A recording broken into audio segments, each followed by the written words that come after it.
All right, so I'm going to talk about a heated debate that I had with one of our members about the ever controversial helmet issue.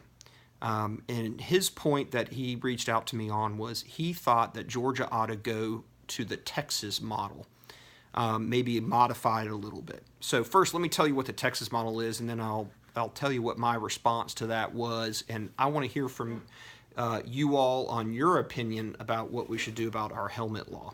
So Texas helmet law says if you're under 21, gotta wear a helmet. If you're over 21, you don't have to wear a helmet, and therefore it's not against the law to not wear one if you do one of two things. You take a safety course, or you have medical insurance of at least $10,000. And so that was his response. Hey, we ought to make it free will and require riders to have a certain amount of coverage, and then they can make the choice. And I understand that. Being probably more of a libertarian politically, I don't want the government telling me what to do, so I get that angle. But for me, in the cases that I get year in and year out, and just hearing in general out there about all of these wrecks that are happening because the general public is not looking out for motorcycle riders, I think you got to put free will and personal decisions aside, and the law is good the way it is. You got to wear a helmet, guys. You got to be safe. You never know when you may be the one that gets hit by somebody.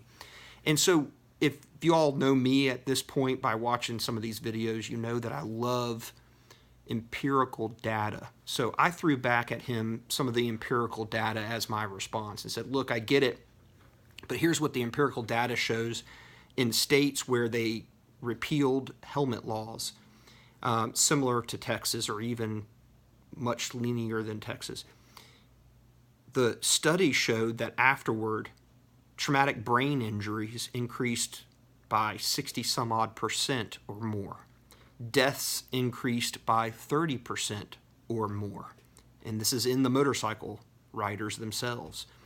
One study showed, and I think this is back 2015, that had helmets been worn in fatal accidents, 700 and some odd individuals in America would not be dead.